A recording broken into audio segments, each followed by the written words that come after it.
Assalamualaikum dan salam syurga sayang, bersama saya Alfairis Jumurin. Tumpuan berita, Kerajaan Sarawak akan menubuhkan sebuah majlis daerah bagi kawasan Gedong. Premier Sarawak Dato' Patinggi Tan Sri Dr. Abang Abdul Rahman Zohari Tun Dato' Abang Openg memberitahu perkara tersebut dirancang berikutan terdapat keperluan bagi daerah Gedong mempunyai majlis daerah tersendiri yang dapat mengurus tadbir aktiviti-aktiviti pembangunan di kawasan tempatan. Jadi lepas tu habis kita atur ofis kita akan tubuh konsel Gedong. Jadi kita ada pemimpin-pemimpin kita dalam Gedong jadi konsel. Macam semacam Sunjan. Jadi maknanya kalau kita bisik jentera ke Datuk, enjin tu jentera, kita dapat membangunkan dengan lebih baik. Sebab banyak nak kita buat. Beliau berkata demikian pada majlis sambutan Mantar Gawai Peringkat Daerah Gedong 2022 di Dewan RTC Ulu Gedong pada Ahad. Sementara itu, beliau yang juga ahli Dewan Undangan Negeri Adun Gedong menjelaskan daerah itu berpotensi menyumbang kepada usaha kerajaan Sarawak untuk mewujudkan keselamatan makanan di negeri ini dan mengurangkan kebergantungan kepada barangan import.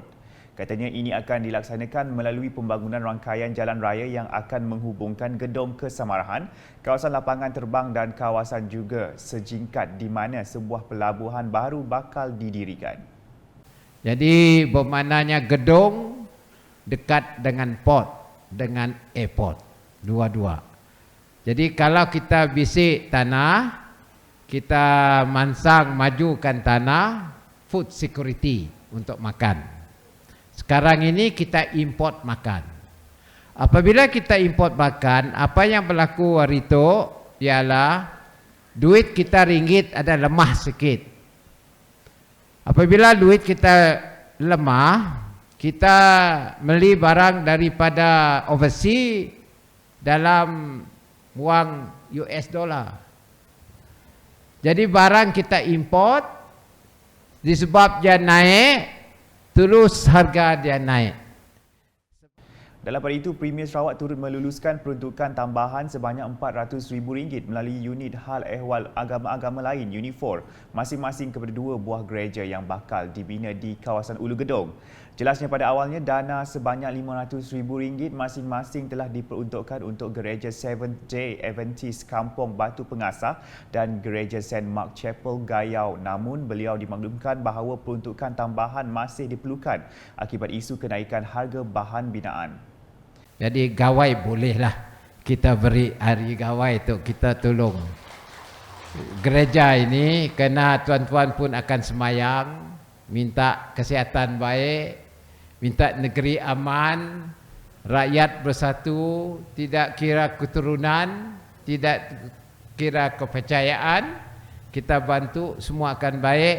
Tuhan tengok pun kita baik, dia akan tambah rezeki pada kita. Jadi saya tambahlah ongkos gereja ini melalui apa yang saya sebut Unifor, ataupun saya direct kepada Unifor, minta Unifor tambah dengan gereja kita ditok. Pada majlis tersebut, beliau juga menyampaikan watikah pelantikan Ketua Masyarakat dan Ketua Kaum KMKK kepada 6 orang penerima dan seorang penyelaras tugas khas di Pejabat Premier. Berita di Lawas. Lapangan terbang Lawas ketika ini sudah tidak lagi mampu menampung keperluan penduduk Lawas dan ditambah sering berlaku banjir hingga menyebabkan operasinya sering tergendala. Sehubungan itu, Timbalan Premier Sarawak Dato' Amar Awan Tengah Ali Hassan mengucapkan terima kasih kepada Kementerian Pengangkutan Malaysia kerana telah meluluskan tapak baharu bagi pembinaan lapangan terbang Lawas yang baharu. Di sini saya ingin mengucapkan terima kasih kepada Kementerian Pengangkutan Malaysia kerana telah pun memperakui, they agree to endorse tapak baru untuk kita melaksanakan lapangan terbang baru di Lawas ini. Ini adalah sesuatu yang begitu penting kerana lapangan terbang yang ada, our airstrip ini, tidak lagi mampu untuk menampung keperluan. Malahan kalau berlaku banjir, dan ini berlaku. Beliau berkata demikian semasa berucap dalam majlis Hari Bertemu Pelanggan MOT dan Perasmian Penutupan Bantuan Lesen Memandu Keluarga Malaysia yang diadakan di Taman Awam Lawas pada Sabtu. Jelas Datuk Amar Awang Tengah lagi ketika ini usaha untuk mendapatkan tapak itu sedang berjalan termasuk membayar pampasan kepada pemilik tanah yang terlibat. Mengenai program bantuan lesen memandu keluarga Malaysia, beliau menyifatkan ia satu yang baik dan masyarakat perlu mengambil peluang ini untuk mendapatkan lesen memandu dengan betul dan selamat. Dalam pada itu, beliau yang juga Menteri Pembangunan Bandar dan Sumber Asli II, Menteri Perdagangan Antarabangsa, Industri dan Pelaburan Sarawak menzahirkan ucapan terima kasih kepada Kerajaan Persekutuan di atas cadangan Kerajaan Sarawak untuk memberikan perhatian kepada pembinaan jalan raya di daerah lawas ini. Kita juga meminta Kerajaan Persekutuan untuk memperhatikan kepentingan pelaksanaan jalan raya daripada sempadan Indonesia sehinggalah terus ke persimpangan Long Loking. Syukur Alhamdulillah ini telah pun diberi perhatian oleh Kerajaan Persekutuan di bawah kepimpinan Yang Amat Berhormat Datuk Seri Ismail Sabri. Berita berikutnya, keseimbangan pembangunan di Parlimen Batang Sadong yang menitik beratkan semua aspek dan keperluan rakyat menjadi keutamaan kami. Demikian menurut Menteri Pelancongan Seni dan Budaya, Datuk Seri Nancy Shukri. Katanya lagi, keseimbangan ini bagi memastikan peruntukan daripada Kerajaan Pusat dan Kerajaan Sarawak dapat dibahagikan dengan adil dan mencapai impaknya. Ujarnya, ini juga untuk memastikan 6 teras hala tuju pembangunan Parlimen Batang Sadong iaitu pembangunan infrafizikal, pembangunan sumber manusia, pembangunan sosioekonomi, pembangunan komuniti, wanita dan belia, pembangunan sukan rekreasi dan kesukarelawan dan pembangunan kerohanian dimanfaatkan sepenuhnya oleh seluruh penduduk di Parlimen ini.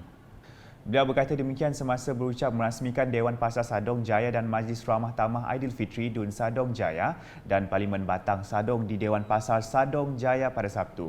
Jelas Datuk Seri Nancy yang juga Ahli Parlimen Batang Sadong, beliau dan Timbalan Menteri Infrastruktur dan Pembangunan Pelabuhan merangkap Ahli Dewan Undangan Negeri Adun Sadong Jaya Insinyur Aidil Lariwu sentiasa memastikan pembangunan di Sadong Jaya dilaksanakan dengan teratur. Pada masa sama, beliau juga menyeru penduduk dan rakyat di Parlimen Batang Sadong menitik beratkan serta memfokus kepada pembangunan modal insan. Pada majlis itu, Datuk Seri Nancy mengumumkan peruntukan sebanyak RM50,000 untuk menaik taraf Dewan ini seperti penambahan pembinaan awning agar pintu tidak cepat rosak, pemasangan grill pada pintu dan tingkap dan kerja-kerja lain yang berkaitan bagi memastikan Dewan ini lebih sempurna. Selepas itu, beliau turut menghadiri Majlis Ramah Tamah Aidilfitri dan Pragawai di Simunjan pada hari yang sama. Berita diteruskan dengan suasana menjelang sambutan Hari Gawai di Kampung Sangai Empani dimeriahkan dengan aktiviti gotong royong seperti mengecat dan membersih Dewan Kampung tersebut menerusi program ziarah UKAS at Community Ngabang Gawai 2022 di Serian pada Sabtu. Program anjuran Unit Komunikasi dan Penerangan Sarawak UKAS itu disertai kira-kira 40 orang dari ahli jawatan kuasa AJK Parti Pesaka Bumi Putra Bersatu PBB, Cawangan Dewan Undangan Negeri Dun Kedup serta Jawatan Kuasa Kemajuan dan Keselamatan Kampung JKKK, AJK Biro Wanita, AJK Persatuan Belia dan penduduk Kampung Sangai Empani. Program telah dimulakan dengan upacara sembahyang yang dipimpin Ketua Gereja St. Luke's Evangelist Sangai Empani, Jimmy Tanggot sebelum berlangsungnya simbolik penyerahan tongcat, alat mengecat dan juga penyapu untuk tujuan pembersihan oleh Timbalan Ketua PBB Cawangan Dun Kedup, Ripin Dauh kepada Ketua Kaum Kampung Sangai Empani, Nyuseng Manggong. Ketua Pergerakan Pemuda PBB Cawangan Dun Kedup, Donald Belayong dalam ucapannya menzahirkan penghargaan di atas penganjuran program seumpamanya bagi meneruskan aktiviti berbentuk ngabang atau ziarah dalam kalangan masyarakat tempatan. Katanya lagi semangat tersebut adalah sesuatu amalan baik yang perlu diteruskan bagi memupuk semangat ramah mesra dan bekerjasama di antara penduduk kampung dan juga pengunjung. Sementara itu, seramai 54 orang pelajar Sekolah Menengah Kebangsaan SMK Luak Miri telah menerima sumbangan dalam program We Care Gawai 2022 di Dewan SMK Luak Miri pada Jumaat. Penyerahan sumbangan itu telah disempurnakan Kaunselor Jeffrey Fang Xiao Fung yang mewakili Menteri Pengangkutan Sarawak merangkap Ahli Dewan Undangan Negeri Senadin Datuk Seri Lee Kim Shin. Program itu merupakan acara tahunan yang dilaksanakan oleh SMK Luak dengan kerjasama Persatuan Ibu Bapa dan Guru PIBG SMK Luak bagi memberikan sumbangan dalam bentuk wang atau barangan keperluan harian kepada murid yang kurang berkemampuan bersempena sambutan Hari Gawai Dayak 2022 yang bakal tiba. Melalui program ini juga dapat mengeratkan ikatan silaturahim di antara warga SMK Luak, ibu bapa dan komuniti setempat. Mengakhiri berita dengan Pegawai Daerah Lawas Ladin Atok bersama kaki tangannya telah melakukan pemantauan ke tebingan sungai Kampung Seberang Mission di sini yang mengalami hakisan tanah pada Jumaat. Hasil daripada tinjauan itu mendapati sebanyak 16 buah rumah telah terkesan akibat hakisan yang menyebabkan tebingan sungai runtuh di kampung tersebut.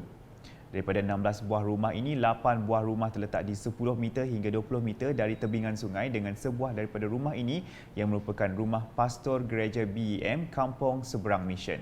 Manakala 8 buah rumah lagi terletak di tebingan sungai dengan jarak kurang dari 10 meter dan tidak lagi selamat untuk didiami. Dengan 2 buah rumah telah musnah akibat kebakaran yang telah berlaku beberapa tahun lepas. Perbincangan bersama Ketua Kampung turut dilakukan bagi mencari jalan penyelesaian terbaik agar penduduk yang terjejas mendapat bantuan sewajarnya. Sekian edisi Tengah Hari bersama saya Alfaris Jemurin. Berita lebih lanjut boleh didapati di semua platform media sosial UKAS termasuk portal ukas.sarawak.gov.my dan UKAS Channel di YouTube. Selamat menyambut Hari Gawai Dayak dan salam UKAS.